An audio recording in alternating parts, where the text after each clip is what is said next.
Okay, we're all set. So hopefully you guys already took the practice exam. How was it? Did you guys take it or not yet? He also increased None? the attempt. Yeah, now there's 6 attempts. I saw that too. Yeah. Yeah. So, I don't know, guys, but still give it a try. Remember, every single attempt is going to be a new question. That's what he said in lecture on Friday. But yes, for those of you who already took the exam, was it easy? Was it hard? I think it was okay. It's pretty good. It's like the same concepts you mentioned in S5, like on the like the Okay, online good. Okay, got it. So it's a pretty fair exam then. Okay, good. What about time wise? How long did it take you approximately? 25 minutes? That's good. Did everyone take like about half an hour? 2 hours? That's still okay. Okay. You can nap in between. Oh, wow. Okay, either way. Yes. How the practice exams work grade wise. So I saw it was extra credit. Does that Yes. add like to our total percentage? And if so, by how many points? And if so, then like, is it based on just answering the practice exam or how many you get right on the practice exam? So that usually varies, and your professor tends to decide after he gets the grades for the first exam. If you guys are doing really bad, it's just gonna based on completion. If you guys are pretty good, then probably accuracy, but max usually it's just gonna be 5 points overall. I know that right now it says like out of 30 points, but that's just the number of questions that you have, but that's not gonna be the actual like total point for that. But either way, I already checked the average and it's actually 75 as of now. So yeah, it's not bad. Not bad. We're doing good. But could be a lot worse, yes. Could be a lot worse. So I'll take it. But either way, hopefully, yes, question. You cannot find it yet. You guys are gonna have to pay attention to the board this time and do it on the spot. But hopefully you guys already started looking at the practice problems that he had on their modules. Some of the problems here are gonna be from there or very similar to them. But let's just get started with the first question. This one is actually from the modules folder. So in this case, they're asking you for number of signals in HNMR for the following molecule in there that's given in condensed formula. Remember that your exam is mostly going to be written in condensed formula. It's not going to be drawn out. So we have to get adjusted to that. So just take a quick look at it. Quick guess. What do you think the answer is going to be? 2. 2? Because there's a line of symmetry, huh? There's a line of symmetry. Yes. So first of all, what kind of functional groups do you find in there? Keto? No? No. Whoa, whoa, whoa. Name of the functional groups. If you have an oxygen with carbons connected to both sides, Carbon. ether, that's an ether. So let's just start drawing out this molecule. Hopefully you guys all saw this molecule, but you have a little plane of symmetry. Oops, I forgot one carbon.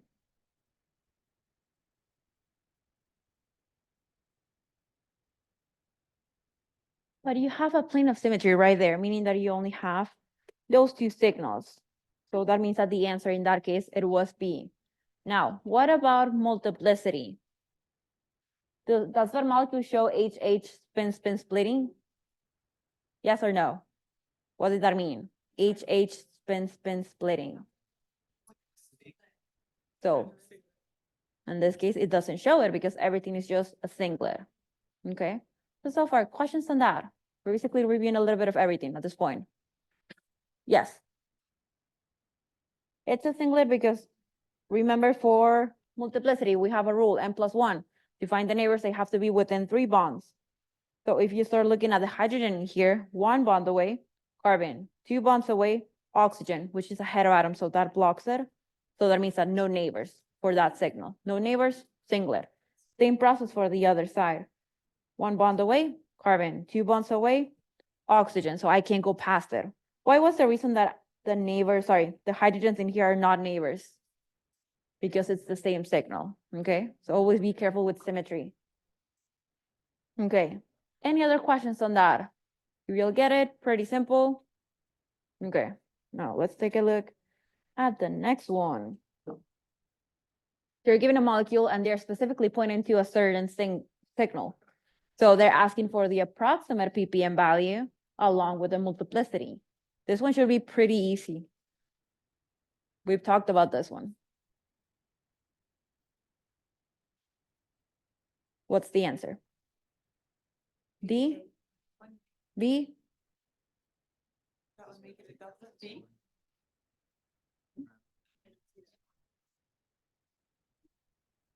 what's the answer? I just heard B for now. B. Because it's a delta, no? Okay, specifically, the arrow is pointing to a hydrogen that's part of your benzene group. What were we talking about benzene groups? They're all counted as one. So that means that what's the multiplicity? Always. It's a multiplet. It's a multiplet. So that means that options D, A, and B do not make sense at all, just because of the multiplicity. So the only one with a multiplet is option C. Plus also, if you remember the little chart that I gave you in SI, any hydrogens that are part of a benzene group, the approximate chemical shift is between 7 to 9. Okay. Okay. Questions on that? This is basically memorizing concepts. Why was it a multiplet? Oh, yeah, yeah. You get it? So remember that it's a multiplet. Technically, it looks like it's going to be a doublet. Yes, once you do the 3 bond away rule. Yes, but remember what happened in practice. We know that technically these two guys are the same. The next two, second signal, and then last one, third signal. So technically in the benzene group, there's 3 different signals, right? Let's just say they were like that.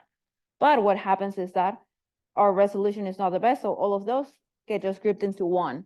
So you just see a bunch of lines all clustered together. So you can't read the multiplicity in the spectrum.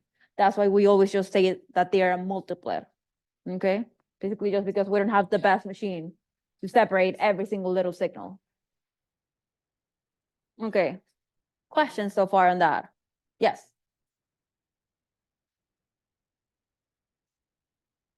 All of the hydrogens in your benzene group, they're always going to be pushed together. Okay, that's just because of the resolution of the machine. That's just not able to separate them as we would normally do, like in Orgo 1. Okay, for example, the 2 pink hydrogens, they're the same distance. That should be one signal. Next one, the blue ones, a different signal, second signal, and then the very last one. Technically, they should be different signals, but what happens is that everything gets all pushed together. Okay.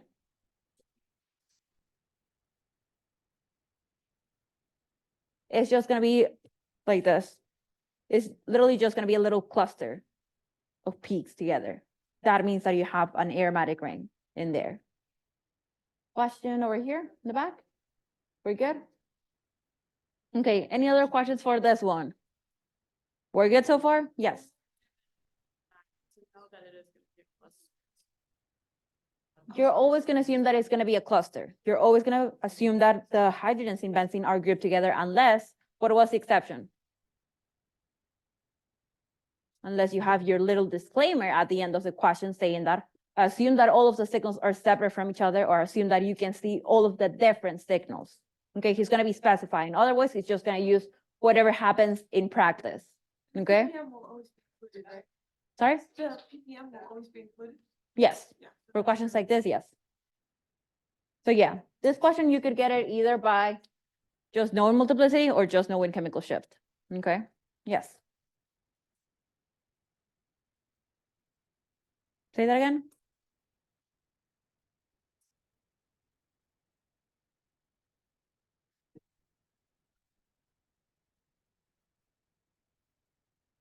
It should be a doublet. It can be a triplet. Okay, any other questions so far? We're good? Okay, let's take a look at this one. You had a very similar problem in your practice exam. Again, please read the question carefully. This time you're given the molecule with the IUPAC name, so you have to draw it out and keep in mind stereochemistry. They are underlining trans for a reason, so keep that in mind. So take 2 minutes. Draw out the molecule, see the distances, the environments. Remember, that's how we determine the number of signals.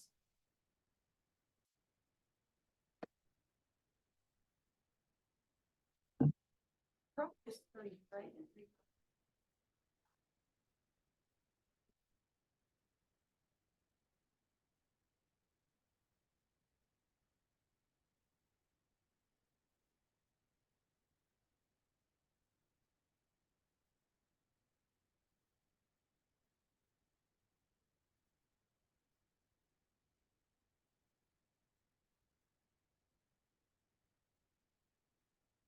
And then once you have an answer, just raise your hand.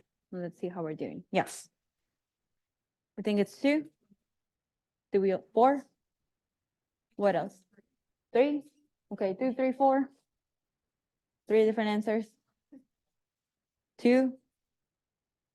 2 again. 3. 3. Okay, we're really split up in the answers. Raise your hand if you think it's gonna be 4 signals. Raise your hand if you think it's gonna be 3 signals. Raise your hand if you think it's gonna be 2 signals. Anyone thinks that it's gonna be 1 signal? No, okay, good. Now, those of you who raise your hand for 2 signals, you guys are absolutely correct. But can anyone show me why? Can anyone draw the molecule and point out the differences? There you go.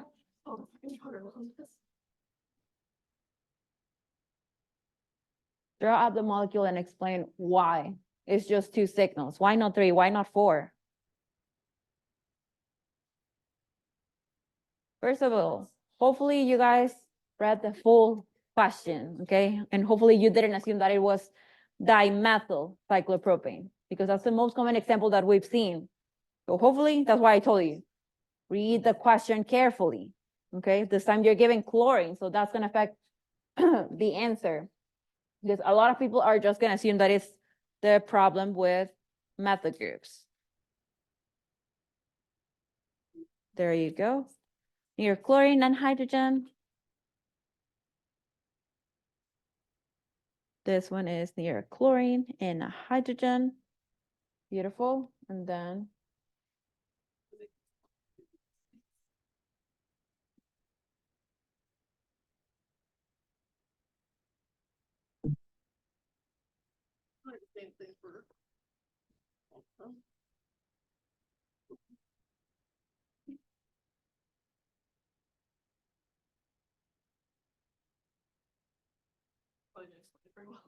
okay, but still, you did a great job. Good job. Okay. So first of all, did anyone assume that instead of chlorines, it was methyls? Yes, we did that mistake. That's okay. So again, please read every single question carefully, okay? Because he might change the questions just by a little word. Instead of methyl, chlorine. Question in the back. Cyclopentane? Let's do that one. 2.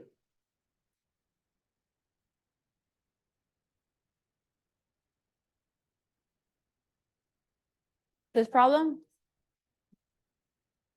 That one? Okay. Let's, yes.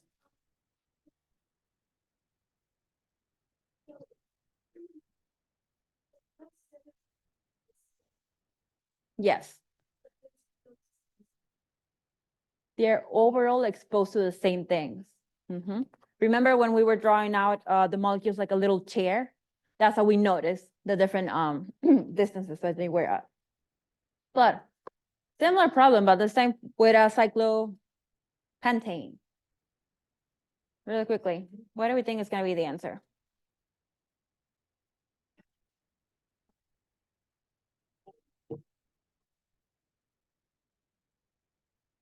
Let's start drawing them up. Okay, so first signal, of course, the ones connected to the carbon and chlorine. And then we have these guys in here.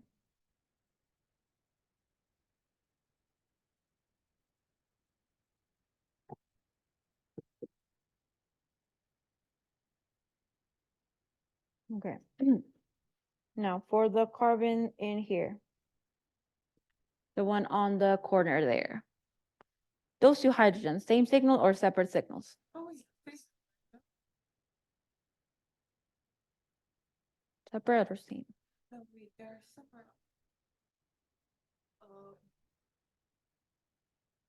Would they be clear wrong, would they be distereotopic? Or does that apply for? Okay. Yes. So, in this case, remember when we were doing the chair-like view? So, the wedge hydrogen in here, that one is closer to the chlorine because it's on a wedge as well. But if we compare it with the hydrogen on a dash plane, that's slightly further away. So they should be different signals. So let's just try to color code this as best as possible. So this guy is 2, this guy is 3. And then this guy is 2, this guy is 3. And then last 2 hydrogens in here. What are they? Same, separate, same signal. Okay, questions on that? This is a good example, actually. You put it on the practice exam? Yeah, that's a new one for him. That's a new one. So But- 4 signals then, right? Yes. Okay, questions on this? Yes.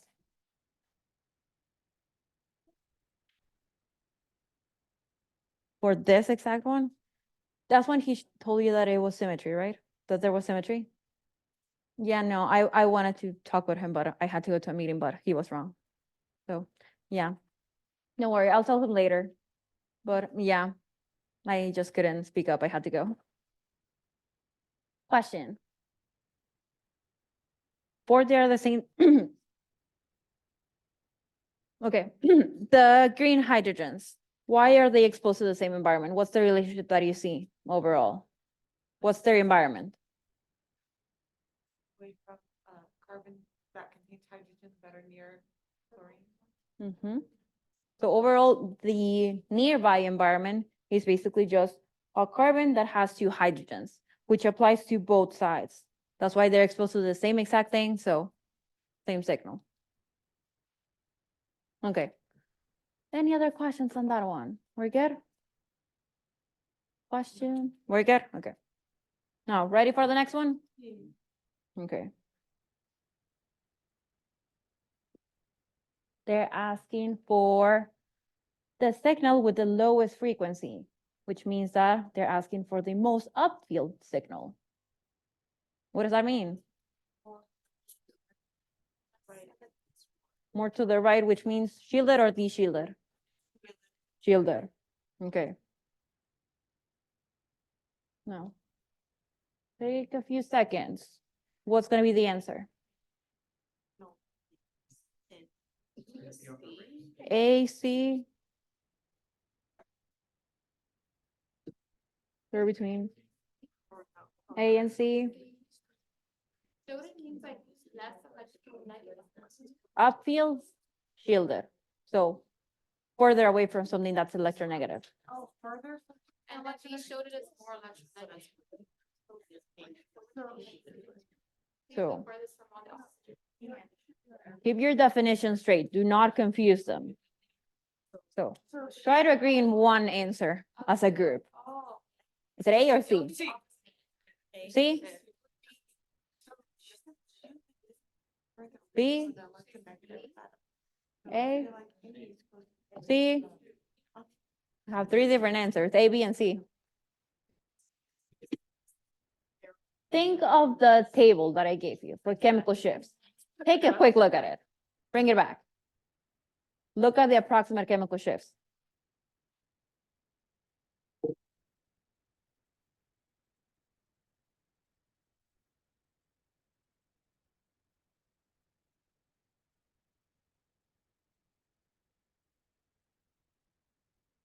Do you guys change your answers?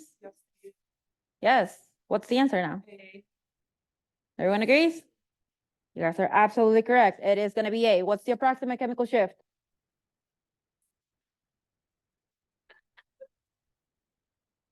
Around 2 to 3. So let's just round to 2.5.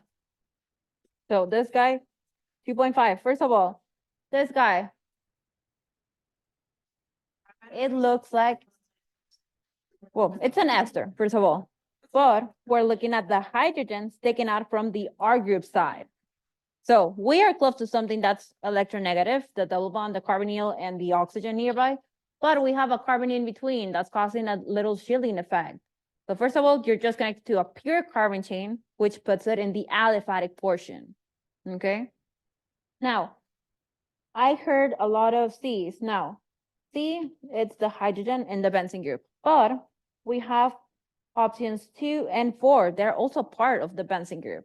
So shouldn't they all be equivalent? They're all going to be equivalent. So if you were choosing 3, you were also choosing 2 and 4 at the same time. Okay. And then we have 5. What kind of functional group is that? What's the name? Carboxylic acid. What's the approximate chemical shift? 10 to 12. Beautiful. So yes, and just to confirm, it was A. Yes.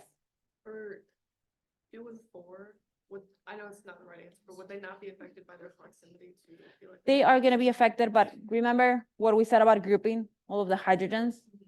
Since they're going to be grouped, you are not really going to notice a difference as far as the spectrum goes. What was 5? What was that one? 5, the carboxylic acid.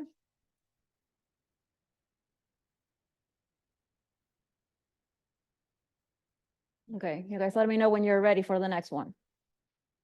Ready? Okay, this one's going to be a little bit lengthy. So again, read the question carefully.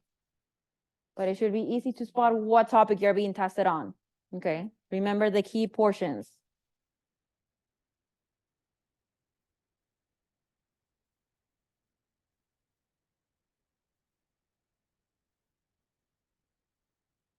And then I want a volunteer to draw the molecule and tell me how they solved it. So take 1 to 2 minutes. Should be relatively simple. You guys can look back at your notes, you can talk with each other, but then I want to volunteer after 2 minutes.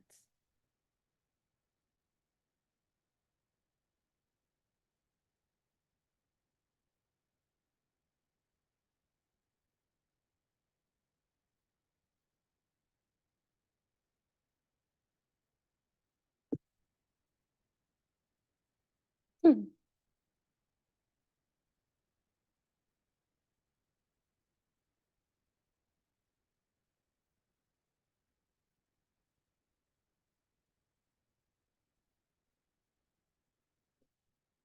How many signals, right?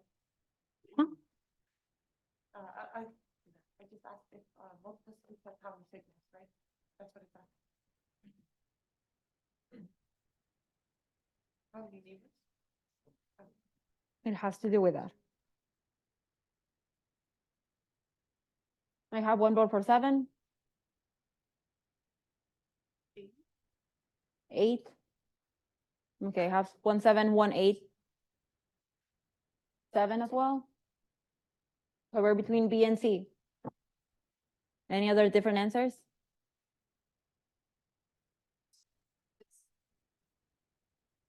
No, it's amazing.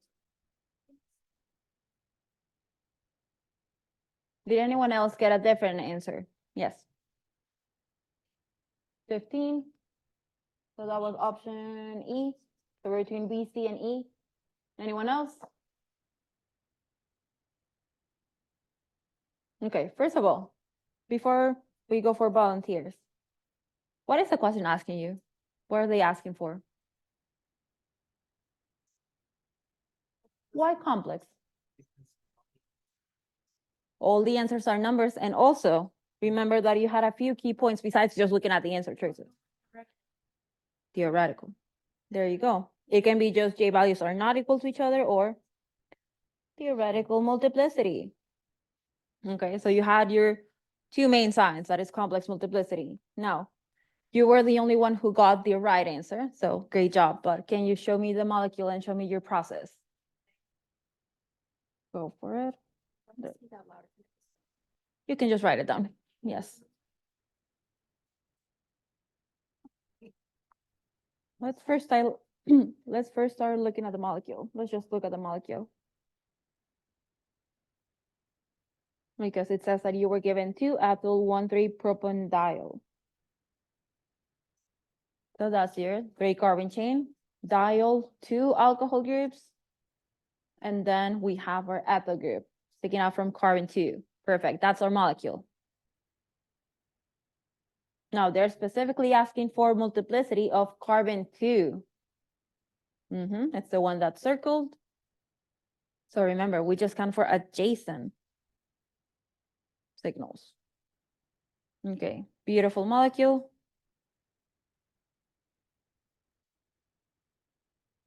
They are the same signal. Hopefully you guys saw that. There's a little plane of symmetry in there. And then we have signal B. So then for complex multiplicity, the formula is n+1 times n+1. So now we can just plug in the number of hydrogens that we have for each of our neighboring signals. So 4 and 2, beautiful. So 5 times 3, it's 15. So great job. You got it. No problem. Okay, questions on that one? Yes. Can you explain what was the rule with n+1, what was them being together? For complex multiplicity. So remember, let's go back to normal multiplicity for a second. So our normal formula is just n+1. N is just the number of neighbors. To find neighbors, they have to be within 3 bonds. Now, for complex multiplicity, we're not going to follow the same exact rule, because remember that it's going to work somewhat similar to integration. I just want the number of hydrogens per neighboring signals. Okay, I'm not counting the 3 bonds rules away. Okay, it's basically just integration in a way. Well, what about that point? Like, could you show like where we got n+1? That's the formula for complex multiplicity. We got that as soon as we saw that they were asking for theoretical multiplicity. And then we also look at the answer choices, they're all given in numbers. Whenever multiplicity is all given in numbers, that should tell you that you're doing complex multiplicity. Because usually we say singlet, doublet, triplet for normal multiplicity. Could you like point out at the hydrogens, like where the 4 and the 2 came from? Yes, let me just color code it in any case. So the 4 ones are for signal A, these guys. And then we had the 2 hydrogens from signal B. Okay. Okay. Any other questions? Yes.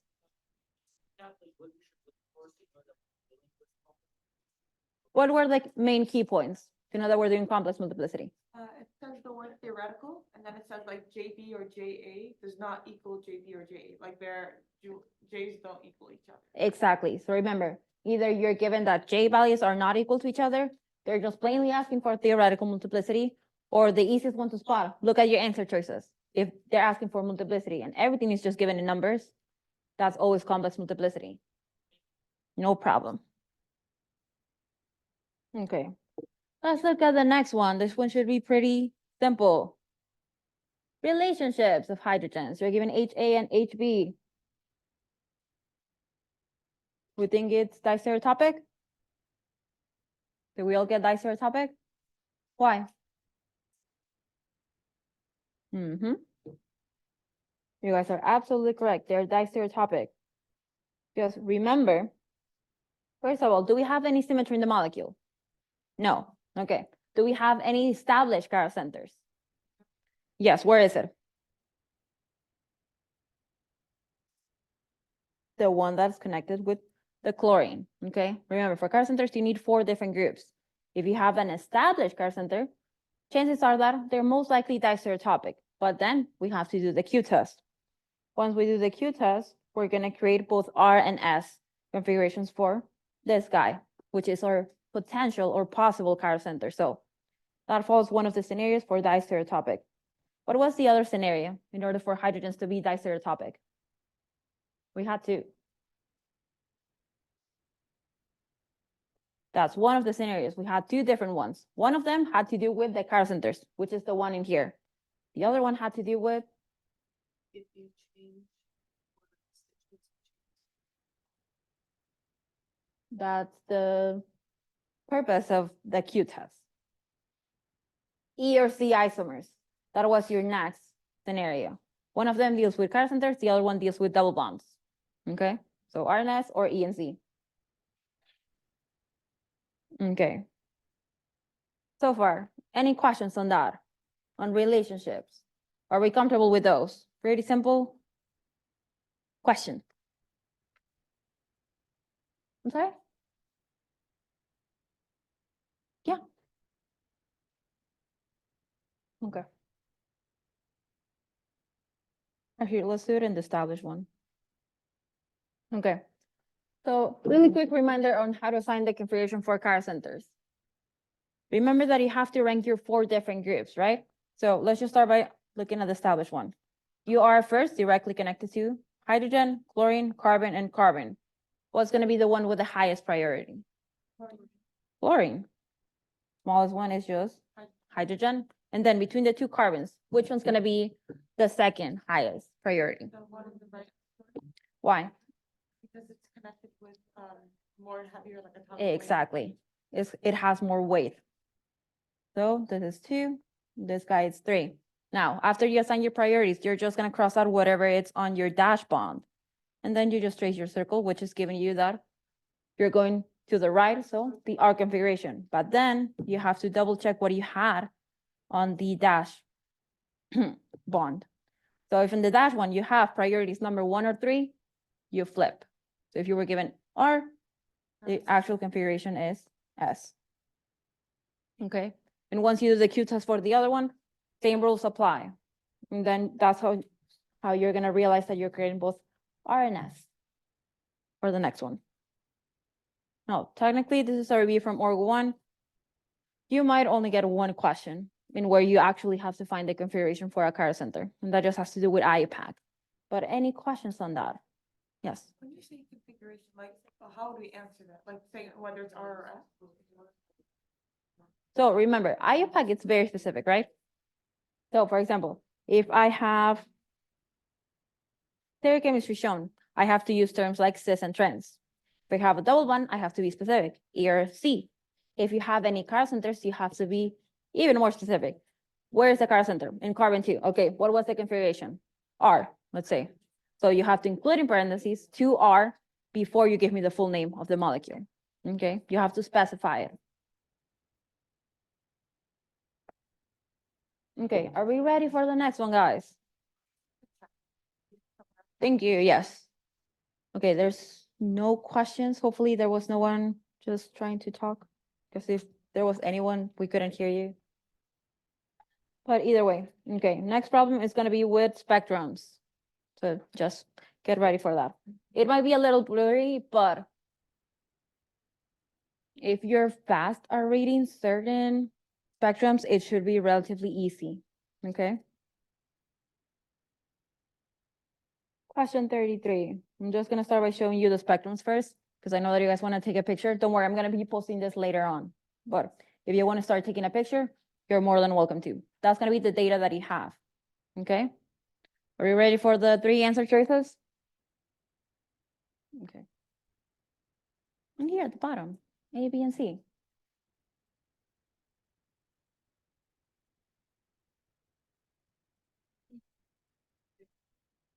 I think it's A. I think this is a signal showing that 12, so it has to be a for all of them.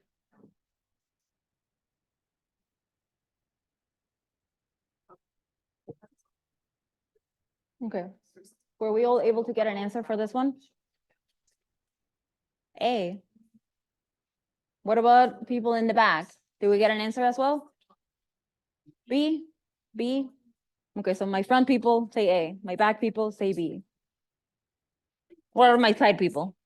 What do you guys say? A as well? If you said A, you're absolutely correct, but let's see why. So first of all, in here, you were mentioning that there's something that's sticked out for you, Yeah. right? In HNMR. We have something around 12 ppm. That's a very high value. What's around 12 ppm? More specifically, carboxylic gases or anything with a carbonyl group. So just by knowing that, just by looking at that particular peak, you can discard B and C. They don't have any carbonyl groups, okay? Now you can read the full on spectrum and it still should point you to the same exact molecule, but Again, as long as you know characteristic peaks and their approximate chemical shift, you should be able to figure out the answers pretty quickly, okay? But of course, this was a very simplified question because you only had 3 answer choices, okay? But questions so far on that? Okay, please remember to start memorizing the approximate chemical shifts. But, okay, are we ready for the next one? We're all good? This one is as well with a spectrum, so take out your phones if you want to take a picture. Okay, let's just start by looking at the spectrum. Okay, that's the data that you're given. And then let me know when you guys are ready to see the full answer choices. We're all good?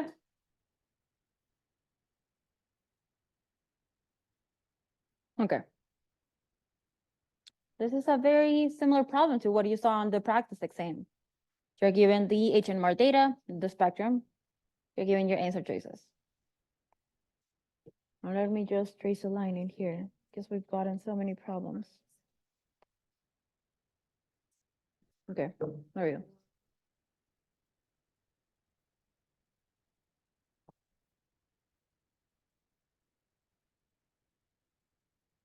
Okay. Look for particular ppm values. Look for anything that's really popping out of the spectrum. Okay.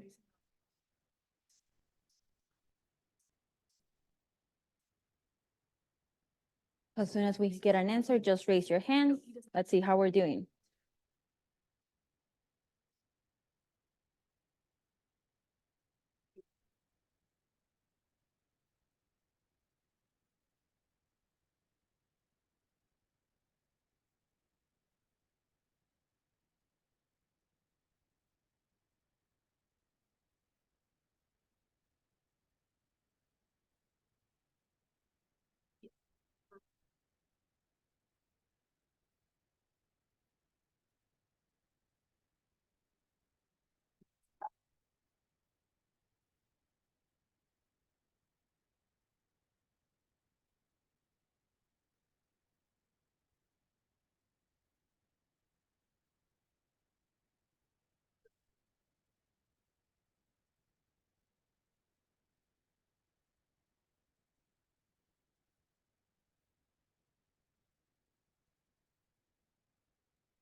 This one's slightly harder.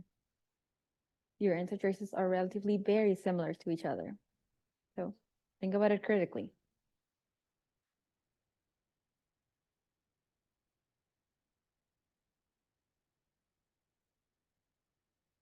Okay, I have one more for C. C as well? No? E? Okay, I have both for C and E. Any other answers? C as well? What about people on the side? What do you guys think? A? Okay, raise your hand if you think it's A. Raise your hand if you think it's B. Okay, good. Raise your hand if you think it's C. Raise your hand if you think it's D. Raise your hand if you think it's E. E? So the majority actually chose C. And you guys are absolutely correct. But how did you find that C was the answer? What sticked out to you?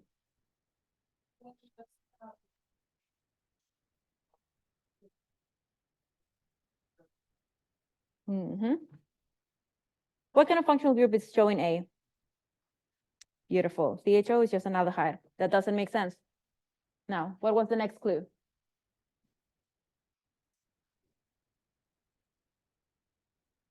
Okay.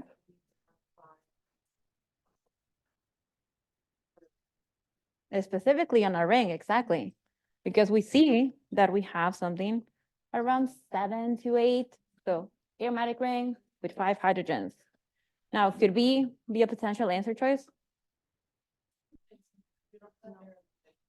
it's not aromatic, just simply because of that.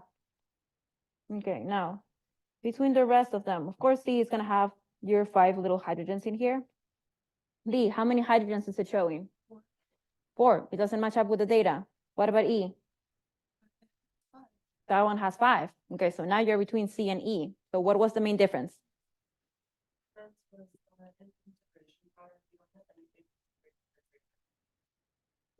There you go.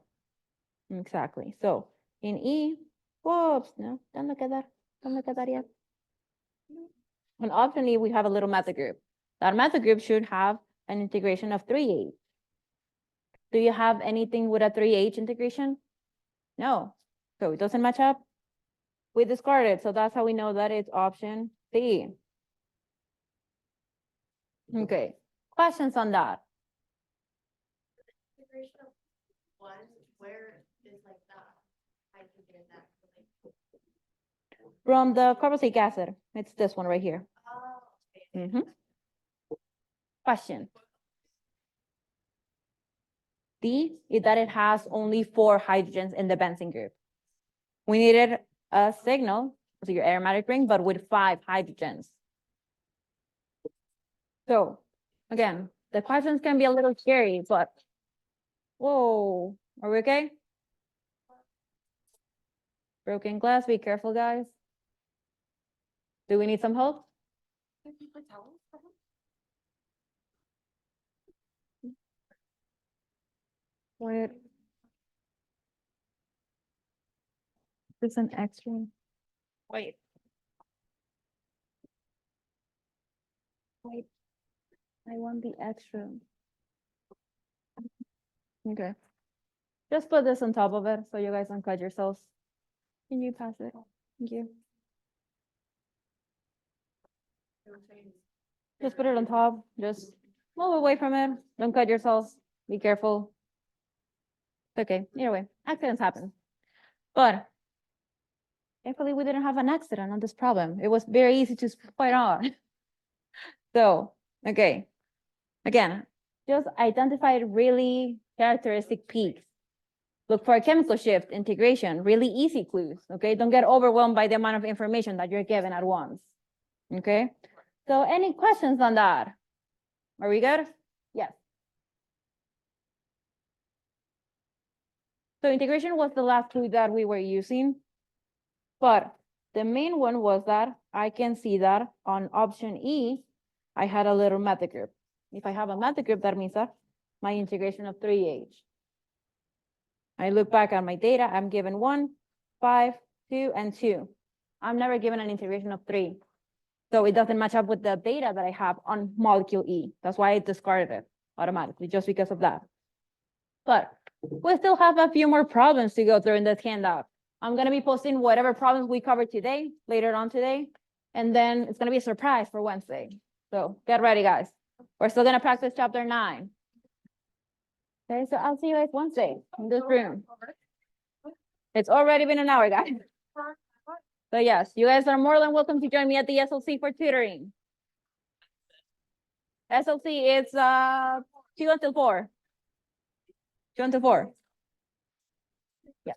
So the integration is always, I guess it's fine, that's always the number of hydrogen in that one. Mhm. So in lab, we saw them where, you know, the fifth integration would give like a couple. Wait. I mean, I guess. Oh. The integration would give us just like one. For lab? Yes. Yeah, it's given with decimals because technically integration is math calculation that you should do, but you have to approximate it. Okay. But if it does, just give us one. Yeah, in class, it's usually gonna be just a whole number, no decimals, so you should be good. That's only for lab. No, yeah, bye. No, yeah. Yeah, don't worry, you're good. In lab, it's a little different. Yes.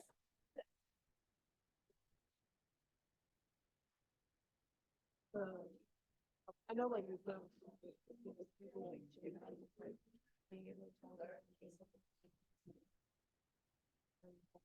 Like if we're gonna go through any problems like that in this handout? Yeah.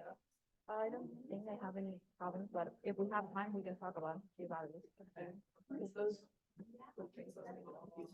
Yeah, I saw the percentage of how many of you got it correct.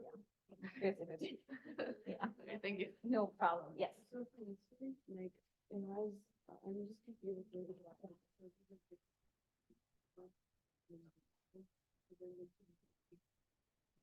No, because it's carbon too, we're trying to fund Disney for carbon too. Also, whatever's, I don't understand.